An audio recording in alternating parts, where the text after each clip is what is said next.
घमासान जारी है और ये घमासान अब कहां तक जाएगा ये पता नहीं है।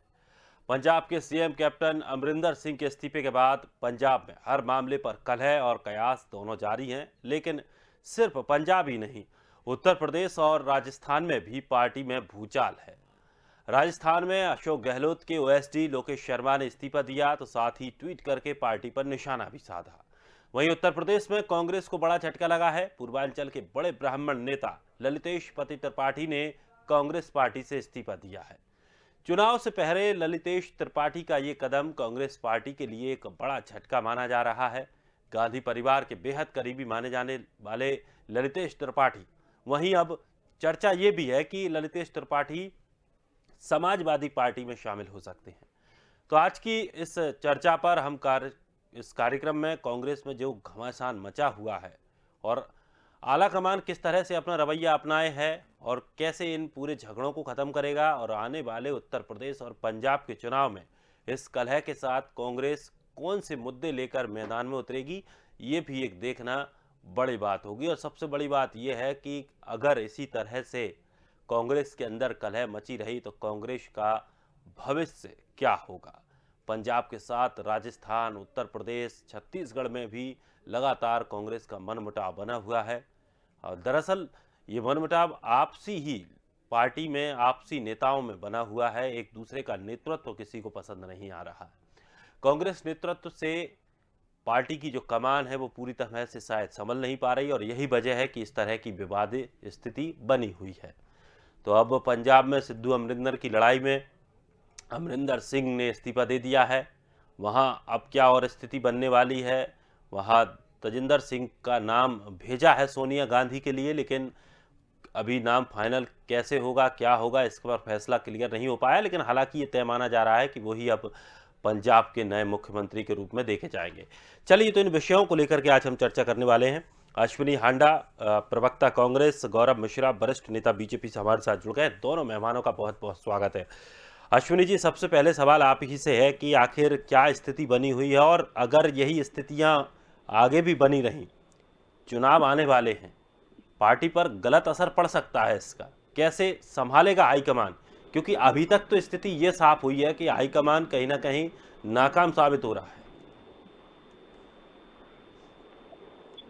इससे गहरी चिंता तो मेरे हिसाब से भारतीय जनता पार्टी को होनी चाहिए, जिन्होंने 3 महीनों में 5 मुख्यमंत्री जो है वो तब्दील कर दिए। और इस तरह की स्थितियां जो है वो आज कांग्रेस में भी बनी है और हमारी हाई कमान जो है वो फैसला लेने में सक्षम है। जो भी फैसला होगा पंजाब के नागरिकों को, पंजाब के निवासियों को देख के फैसला लिया जाएगा। जो उनके हित में होगा वही फैसला जो है वो पार्टी हाईकमान करेगी, ये हमें यकीन है। और ऐसा जो इतना बड़ा चढ़ा के दिखाया जा रहा है, ऐसा कुछ भी नहीं है।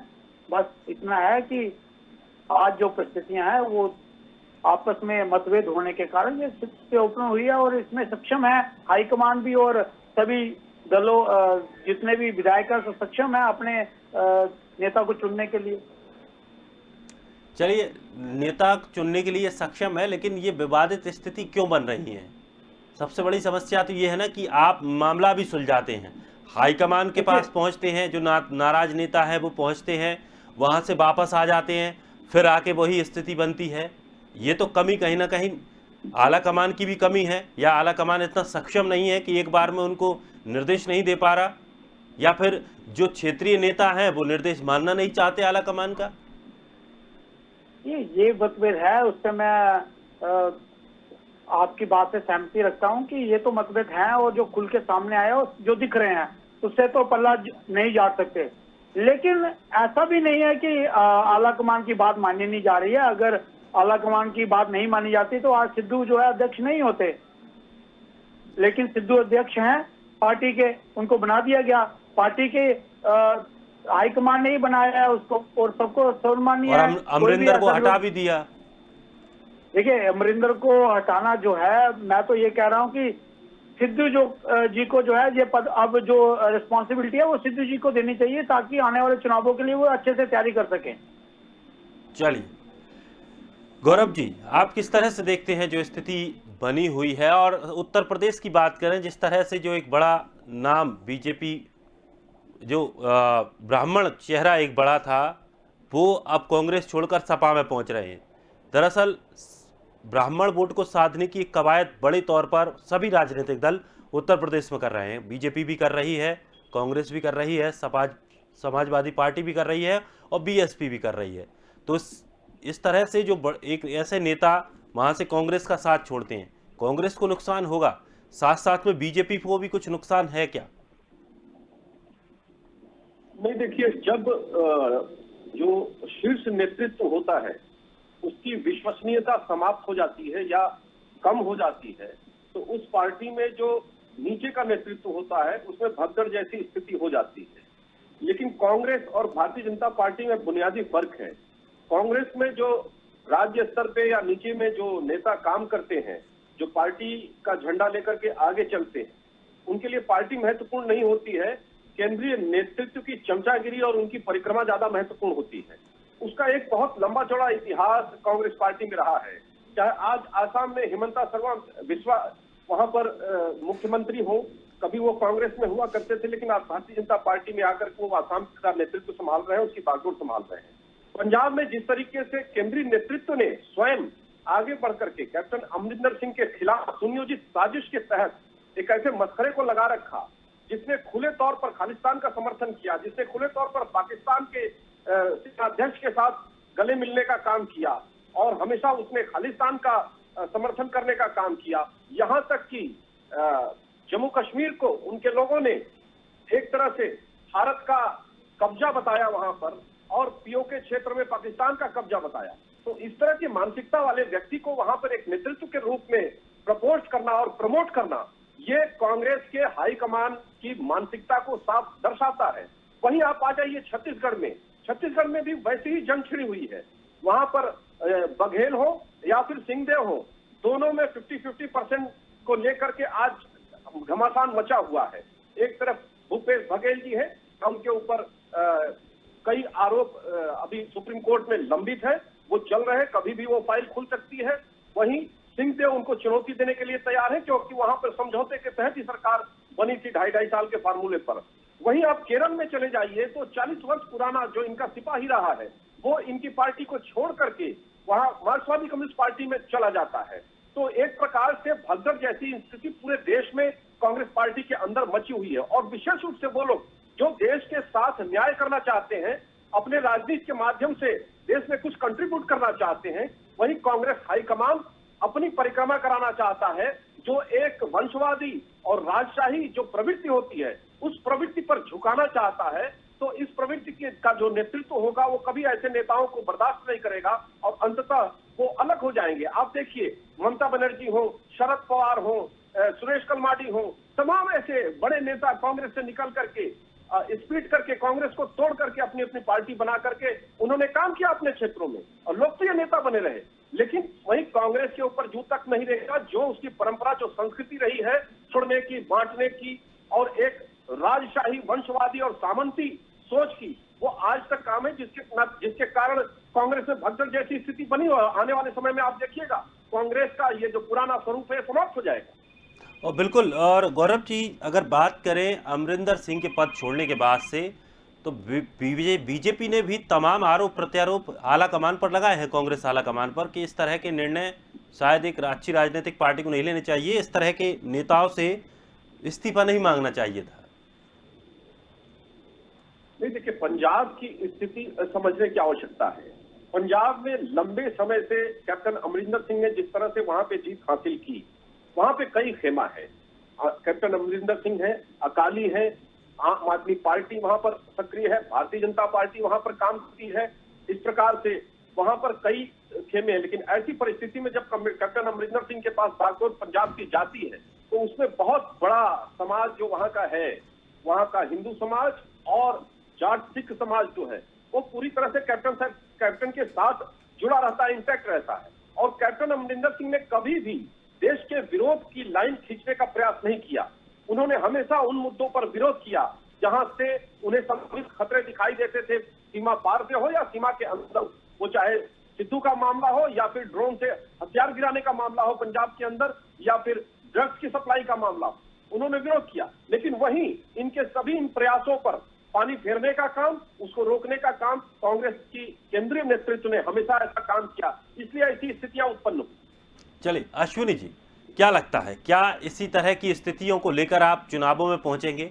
आप अपनी पहले पार्टी को मजबूत करेंगे, आप पार्टियों के नेताओं को समझाएंगे कि चुनाव में जाकर के प्रचार करेंगे, जाकर के अपने मुद्दे रखेंगे, किन मुद्दों पर हम चुनाव लड़ रहे हैं? ये चीजें हमें भारतीय जनता पार्टी से सीखने की जरूरत नहीं है। हमारी पार्टी 130 साल पुरानी पार्टी है और भारतीय जनता पार्टी जुमा अभी उससे कुछ ही दशक हुए हैं। और भारतीय जनता अश्विनी पार्टी जी, जो चीजें ज्यादा पुरानी हो जाती हैं उनमें मरम्मत की जरूरत होती है। नहीं, मैं वही आपको इसका उदाहरण देने लगा हूं। जिस तरीके से यूपी के अंदर मुख्यमंत्री को 3 दिन दिल्ली के अंदर बिठाया जाता है, उन्हें टाइम नहीं दिया जाता और 2-2 घंटे उनको रुकवाया जाता है, चाहे गृह मंत्री हो चाहे प्रधानमंत्री हो। लेकिन भारतीय जनता पार्टी उस ओर ध्यान नहीं देगी। भारतीय जनता पार्टी को कांग्रेस में कमियां दिखती हैं। भारतीय जनता पार्टी को चाहिए कि अपने पार्टी के अंदर कमियां देखे। जिस तरीके से आए दिन आप हर राज्य में अपना मुख्यमंत्री चेंज करते जा रहे हैं, लोग इतने बेवकूफ नहीं है कि आपके इन चीजों से जो है वो सहमति रखेंगे और आपको वोट देंगे, क्योंकि आपके पास जो बड़े नेता है, सक्षम नेता है, वो नहीं है और आप इसी तरीके के प्रयोग हर राज्य में कर रहे हैं। और रही बात कांग्रेस की, तो कांग्रेस जो है वो सक्षम है। 9 साल कैप्टन जो है वो पंजाब के मुख्यमंत्री रहे हैं, तो अभी बदलाव की जरूरत है, इसलिए हमने बदलाव किया है। अगर भाजपा बदलाव करती है तो वो विकास का भी बदलाव हो जाता है। अगर कांग्रेस ऐसा कुछ करती है तो उनको लगता है कि कांग्रेस जो है वो गलत कर रही है। तो ये आज भाजपा कैप्टन के पक्ष में इतनी क्यों खड़ी है, ऐसा मुझे समझ नहीं आ रहा। लेकिन जिस तरीके से भारतीय जनता पार्टी पूरी तरह विफल हुई है, भारतीय जनता पार्टी हर राज्य में अपना मुख्यमंत्री चेंज कर रही है, ये चलन भारतीय जनता पार्टी द्वारा चलाया जा रहा है और कुछ राज्यों में जो है वो अब इस तरह की भावनाएं उत्पन्न हो रही हैं। हर किसी को लगता है कि उसको मुख्यमंत्री बनना चाहिए। इसी वजह से आज देश की राजनीति में उथल पुथल हो रही है, जिसका सबसे बड़ा कारण जो है और सबसे बड़ी देन जो है भारतीय जनता पार्टी है। तो आपकी पार्टी में अगर सब कुछ सही है, सबकी बातें सुनी जाती है, फिर नेता छोड़ छोड़ कर क्यों भाग रहे हैं? देखिए, ये जो इसका जो भोगने आते हैं गवर्नमेंट और मंत्रीश्री भोगने आते हैं, ये वो लोग हैं जो जिनको ये होता है कि अगर सरकार नहीं आएगी तो उनको लगता है कि दूसरे की सरकार आ जाएगी तो उसमें मंत्री बन जाएंगे या उनको कोई पद मिल जाएगा। ये उस भावना से आते हैं, जो सेवा भावना से आता है वो कभी भी पार्टी नहीं छोड़ता है, चाहे वो भारतीय जनता पार्टी में हो या किसी और पार्टी में हो, चाहे कांग्रेस का हो। जो सेवा भावना से अब नेता काम करता है उसको पार्टी या पार्टी के मतभेदों को पार्टी प्लेटफॉर्म पे ही सुलझाना पड़ता है, ना कि वो पार्टी छोड़ के दूसरी पार्टी में चला जाता है। भारतीय जनता पार्टी के पास आज देश के दिखाने के लिए या देश चलाने के लिए कोई सक्षम नेता नहीं है, तभी भारतीय जनता पार्टी कांग्रेस के नेताओं को जो है वो अपनी तरफ खींचती है और उनको प्रलोभन देकर आगे बढ़ाती है। और उसका उदाहरण जो है वो इन्होंने खुद ही दे दिया, जो इनके चीफ मिनिस्टर बनाए गए सरमन जी। और उसके साथ साथ मैं एक बात और कहना चाहूंगा कि गौरव जी ने एक बात कही, बहुत अच्छी बात कही, कि जो भी पाकिस्तान की बात करता है जहां, लेकिन मैं चाहूंगा कि गौरव जी ये भी स्पष्ट करें कि सिद्धू जी को आमंत्रण पे सिद्धू जी जो है वो इमरान खान के गए थे और भारतीय जनता पार्टी के प्रधानमंत्री पद पे होते हुए बिना किसी आमंत्रण के पाकिस्तान पहुंच गए। उनके बारे में इनके क्या विचार है ये बताएंगे। उनसे भी विचार लेंगे, लेकिन अश्विनी जी एक सवाल मेरा और है आपसे।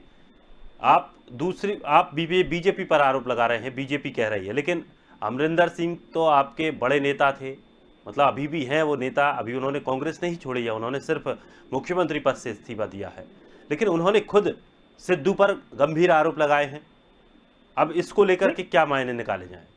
देखिए, आरोप और प्रत्यारोप तो हर पार्टी में चले जाते हैं। मैं तो आपसे पहले कह चुका हूं कि ये मतभेद है आप सिद्धू जी में और कैप्टन साहब में। उन मतभेदों को पार्टी प्लेटफॉर्म पर सुलझाना चाहिए, मेरा ये मानना है। और पब्लिक डोमेन में ऐसी बातें नहीं आने चाहिए और पार्टी को इसका संज्ञान लेना चाहिए, जो भी उच्च कदम हो उठाना चाहिए शीर्ष नेतृत्व को। चलिए गौरव जी, अब जवाब दे दीजिए आप अश्विनी जी का। देखिए, अश्विनी जी कई आरोप लगाए, ये अपने घर के सिर फुटअव्वल को तो रोक नहीं पाए।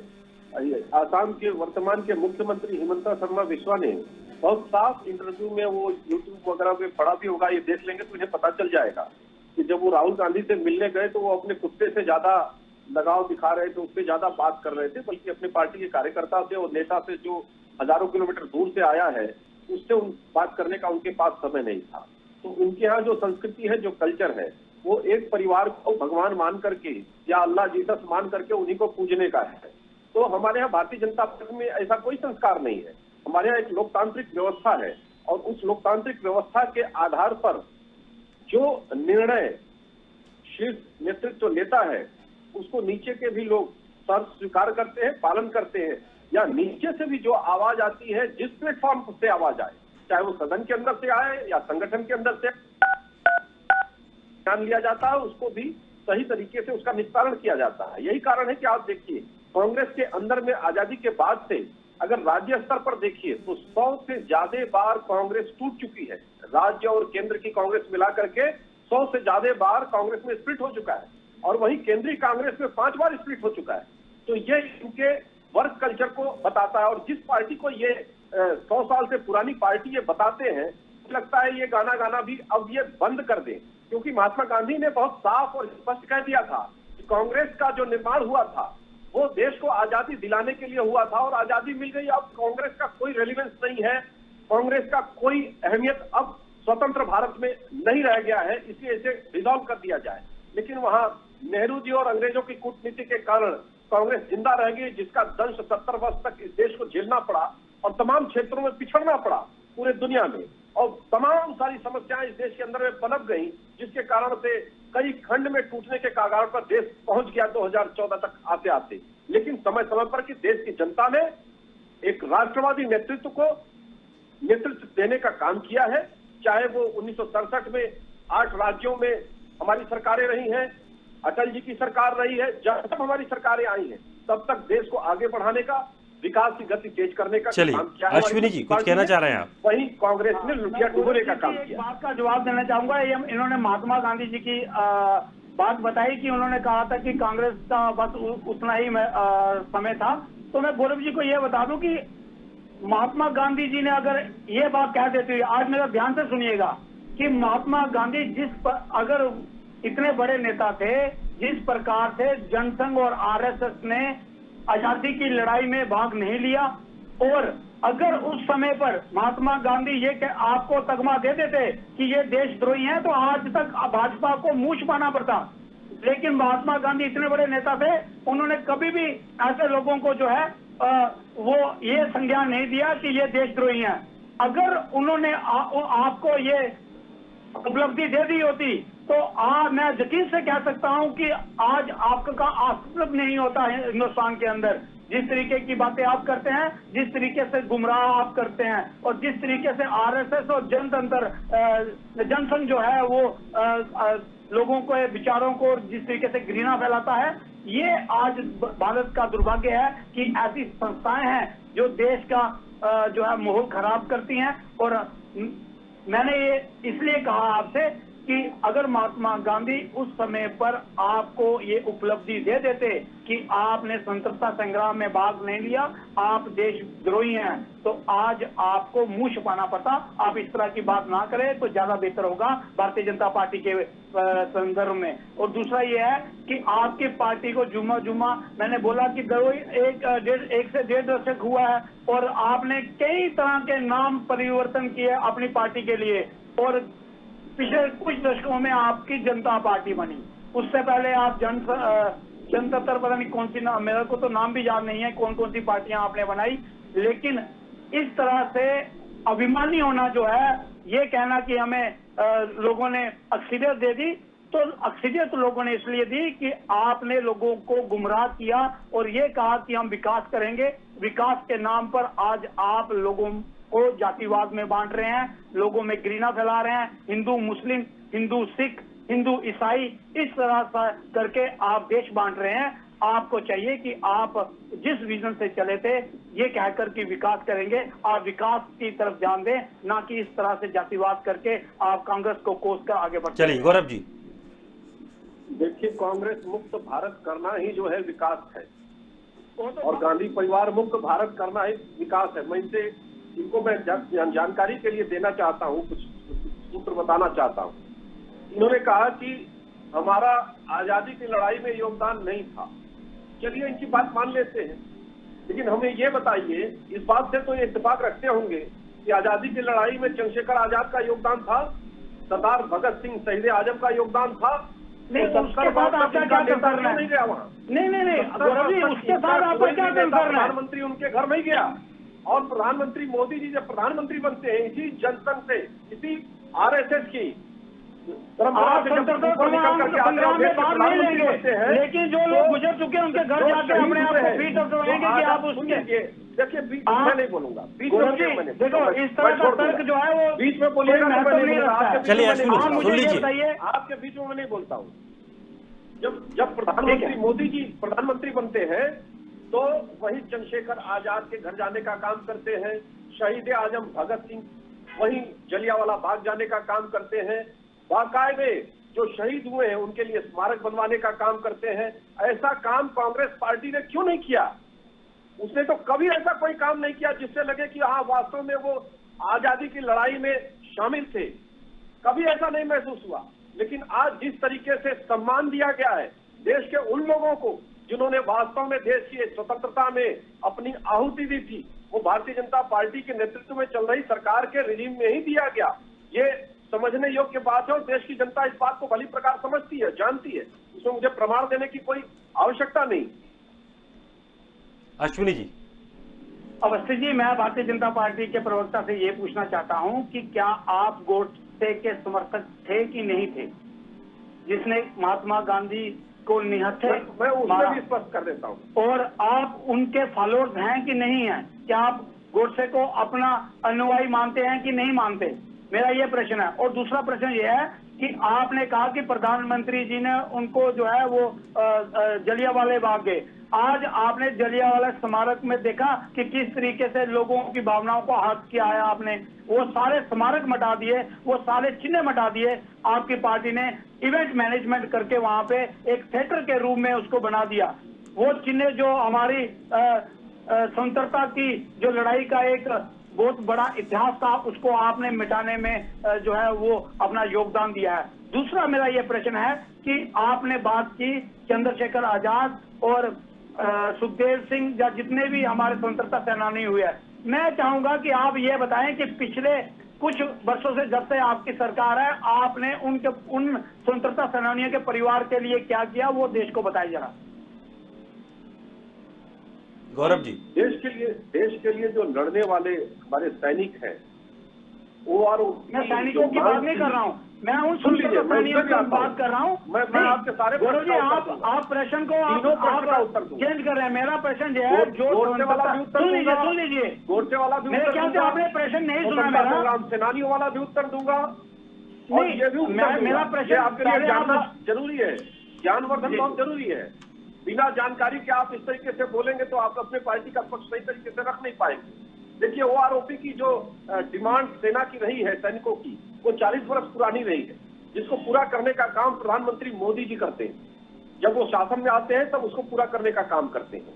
वहीं देश के शहीदों से जुड़े जितने भी स्मारक हैं, उनके पुनरुद्धार का काम प्रधानमंत्री मोदी जी करते हैं। वहीं आप गोडसे की बात कर रहे हैं। आपको जानना बहुत जरूरी है कि महात्मा गांधी के ऊपर एक बार पहले भी हमला हुआ था, और उसमें 3 व्यक्ति गिरफ्तार भी किए गए थे, और गिरफ्तार करने के बाद छोड़ दिया गया था। और महात्मा गांधी के वध करने के बाद उस पर कोई हाई लेवल इंक्वायरी नहीं सेटअप होती है, उसकी जांच नहीं होती है। और 8 महीने तक नेहरू जी दिल्ली में रहते हुए, वहीं 3-4 किलोमीटर दूरी पर रहते हुए महात्मा गांधी जी से मिलने तक नहीं जाते हैं। तो ये तिरस्कार कुछ कहता है। कहीं न कहीं इसके पीछे कांग्रेस पार्टी का हाथ दिखाई देता है। इसको स्पष्ट करने की जरूरत है, और इस पर जांच बिठाने की जरूरत है। इस पर जांच की आवश्यकता है कि ऐसा क्यों नहीं किया गया, क्यों महात्मा गांधी को जानते हुए भी कि उनके जान देखिए, का हम खतरा है। महात्मा गांधी के समर्थक हैं। इसके जिम्मेदार पूरी तरह से नेहरू जी थे। इसके जिम्मेदार पूरी तरह से नेहरू जी थे। उनसे पूछने की आवश्यकता है। महात्मा हम गांधी के समर्थक हैं। हम थे, हैं और रहेंगे। असली समर्थक है, नकली नहीं। महात्मा गांधी का नाम केवल इस्तेमाल करके, गांधी टाइटल लेकर के उनके पूरे स्टारडम को आप मेरे प्रश्न का उत्तर नहीं दे रहे हैं। मेरा ये प्रश्न है, चलिए। आप गोडसे के समर्थक हैं या नहीं है? चलिए। जैसे हम महात्मा गांधी के अश्विनी जी, समर्थक हैं, गौरव आप जी, गोडसे के समर्थक हैं। अश्विनी जी, गौरव जी, बहुत बहुत शुक्रिया हमारे साथ जुड़ने के लिए और इस चर्चा में शामिल होने के लिए। तमाम पक्ष आपने अपने अपने तरफ से रखे। दरअसल कांग्रेस में जिस तरह से कलह बनी हुई है वो कांग्रेस पार्टी के लिए चिंता का विषय है और सवाल आलाकमान पर उठाए जा रहे हैं। जिस तरह से आपस में नेता एक दूसरे से लड़ रहे हैं, आने वाले चुनावों में कांग्रेस पार्टी अपनी लड़ाई सुलझाएगी या चुनावों में जनता के बीच पहुंचेगी, देखने का विषय होगा आगे क्या क्या स्थिति बनती है। फिलहाल इस खास कार्यक्रम में इतना ही। ताजा तरीन खबरों के लिए आप बने रहिए स्वदेश के साथ।